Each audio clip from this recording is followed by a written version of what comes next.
Hello, my name is Matthew Davis. I'm a PhD candidate in biomedical data science and informatics at Medical University of South Carolina. My current job is a lead data scientist for Freesia.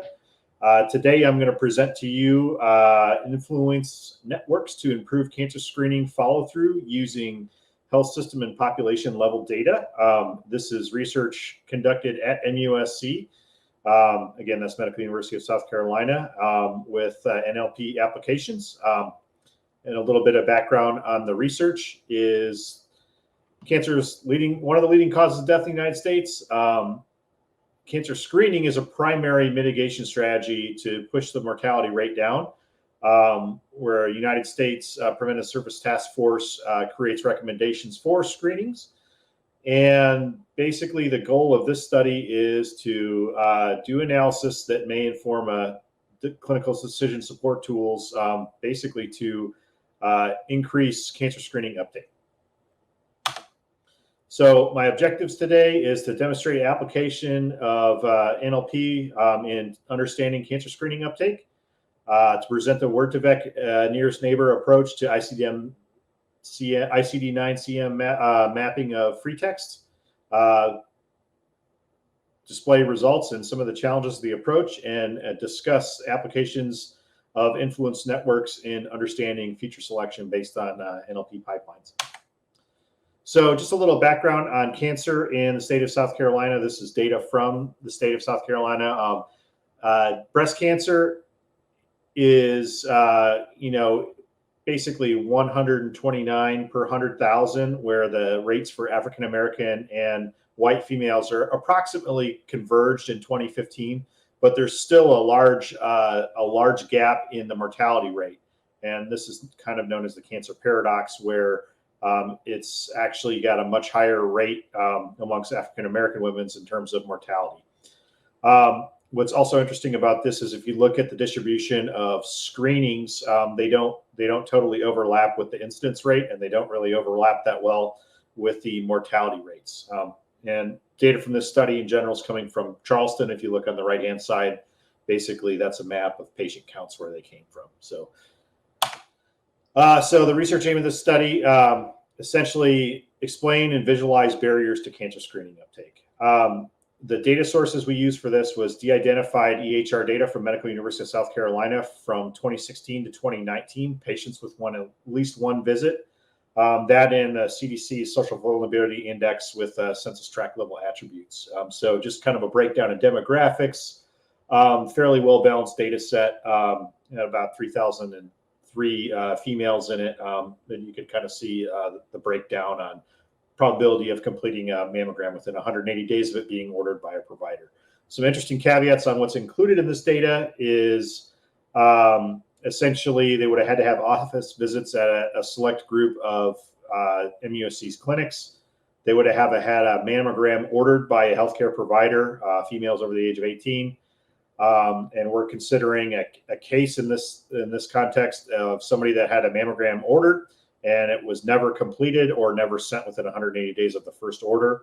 A control essentially had an order status of completed within the first order, within the 180 days. One other caveat on this is same-day completions were masked out of this data set. So just the background there. So this is the plan for leveraging essentially all the data sources that you can coming from an EHR, so problem list, bill, ICD-10 codes, personal histories, family histories. The NLP pipeline sits on the problem lists. So essentially problem lists, we'll talk a little bit more in depth about there, but those are mapped to Elixhauser and mapped to UMLS VSAC authority groupings.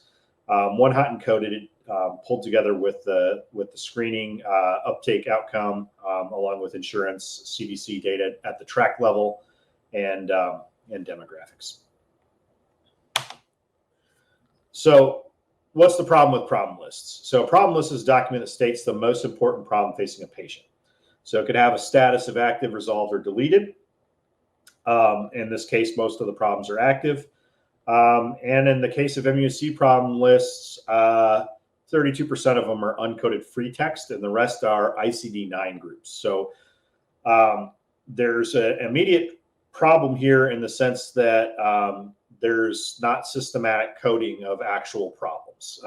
So that's really where the NLP pipelines come in, is trying to leverage as much of that uncoded free text as possible. And so here you can kind of see the breakdown of other, ICD-9 codes as they show up. But really, the most of the ICD-9 codes are very infrequent codes, and a third of the data is actually completely uncoded free text. So our immediate problem was, how are we going to group these and use these to understand networks of cancer screening uptake? And the solution that we came up with was essentially using NLP to map the unstructured text to ICD-9 codes. Why ICD-9? Because in the problem list, there's other ICD-9 codes in there. So it basically allowed us to take what was not coded and map it to codes, and then essentially it unified the data set. So the pipeline we proposed in this essentially takes raw text using NLTK tokenizer, stop word removal, NLTK lemmatization, and then bioword word to vec, and averages across those vectors. Then essentially there was a nearest neighbor model built that suggests the closest ICD-9. Then we have a rule set for sanity checking, and we can talk more about that. That gives you a predicted ICD-9, which is then mapped to a UMLS VSAC group. So that could be a group like cancer, which is based on a set of known ICD-9 codes, managed by an organization that posts that to National Library of Medicine, or an Elixhauser comorbidity. So interesting things about this, when you look at the cosine similarities that come back from the nearest neighbor embedding, majority are above 85. So there's actually quite a few close ones, but they're not totally guaranteed to be rational. So examples where it worked, history of smoking. So that is free text noted in a problem list, and it maps directly to personal history of tobacco use, with a high cosine similarity. Makes perfect sense. That's an example of this working very well. One of the troubles that we saw is this approach, it can have trouble when there's it can trigger on interesting words that are not necessarily what you want. So smoking 2 packs a day, for example, does not, that essentially maps to health supervision for a newborn for 28 days. And you can see exactly why, because it's got the day in there. It's matching on day. That's basically that's why it's being fooled. So that is problematic. But the good news is, if you cut thresholds off at 0.85 cosine similarities, there's very, very few miscoded abnormalities. Another great example is, abnormal TSH, which actually get mapped to nonspecific abnormal results of a function study of the thyroid. TCH is referring to the thyroid. So very interesting maps there. But again, you are still losing some data in the sense that you're throwing out everything below a cosine similarity threshold. But it does solve extracting new data. So this is kind of results of this. When you run this through, essentially, you're going, in the MUSC problem list, you can look at comorbidities that you're finding in free text versus coded versus billed. So diabetes actually tends to not be actually coded in the free text in a higher proportion than any other comorbidity, which is very interesting. So that's one of the advantages, is you have a better concept for diabetes that's more inclusive if you consider non-coded. One of the other side things we did in this was I was interested in particular to see what kind of anatomical sites. So this is running through a Stanza pipeline, and you can see the most likely thing to be mentioned is kidney in these unstructured problem lists. And then knee and heart and blood, and then you can multiple problems below that. So applications into influence networks. So this is where things get really interesting.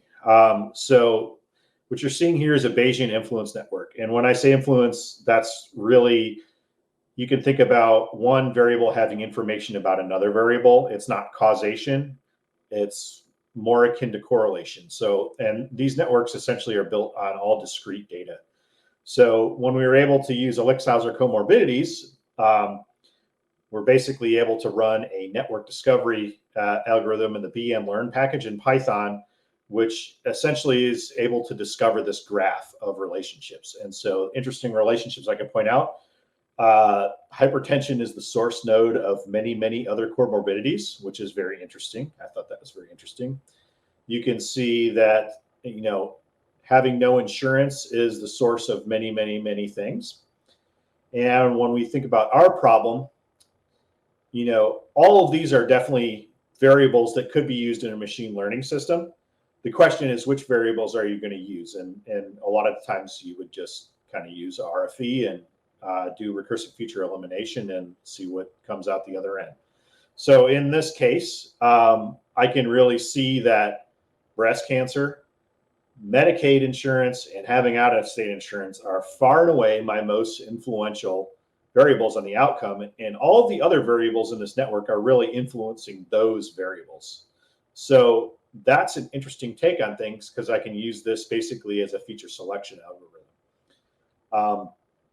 Down in the bottom of this graph, you've got comorbidity. This is CDC SVI data. So this is based on geographic census tract, which is interesting that these are mostly connected to race attributes, which this approach essentially through this network discovery is kind of favoring using Medicaid, out-of-state insurance, and breast cancer versus demographics versus geographic linked social determinants. So I think that was very interesting.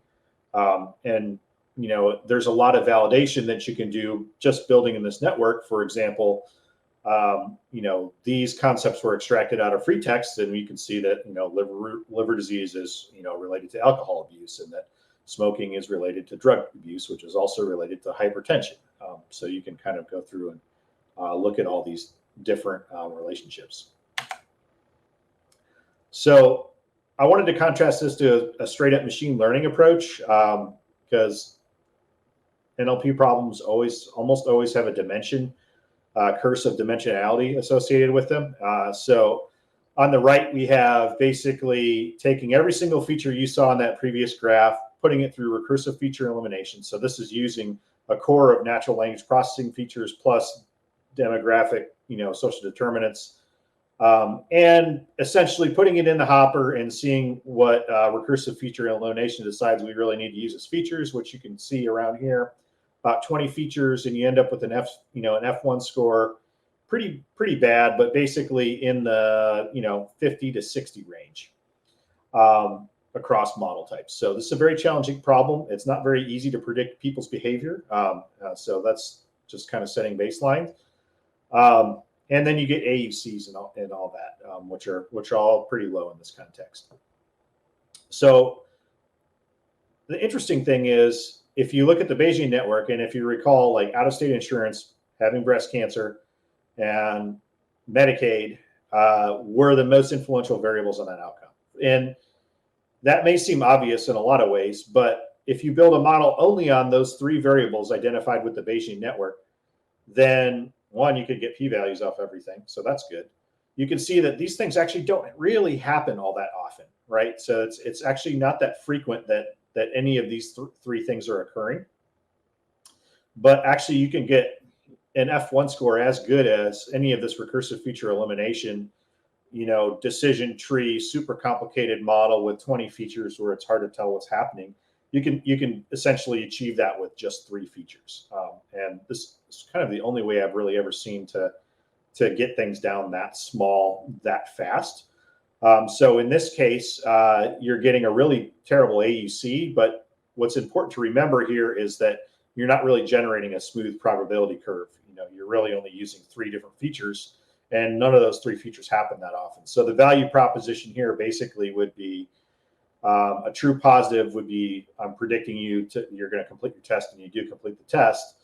But the true negative is the most interesting thing here, which is I'm predicting that you're not going to complete your test and you don't complete your test. And so that's 162 to 100 and to 1557. So essentially 10 to 1 interventions by a physician for every one that you would expect. But it's anyway, results very promising. It's one of the only ways I've really seen to reduce features that fast and that small. So the conclusions. So the word to vec nearest neighbor approach to ICD-9 mapping is a totally viable approach, but it requires rules for sanity checks for obvious reasons. So it's not, just a set it and forget it pipeline. You actually have to code regex rules. The Bayesian network structure learning is extremely useful for finding and validating features and for use in feature reduction. And special thanks to Dr. Oleksienko and Leonard Ying, Diaz, and Kit Simpson. And this is part of NIH R61 right here, technology-based cancer screening interventions. Thank you.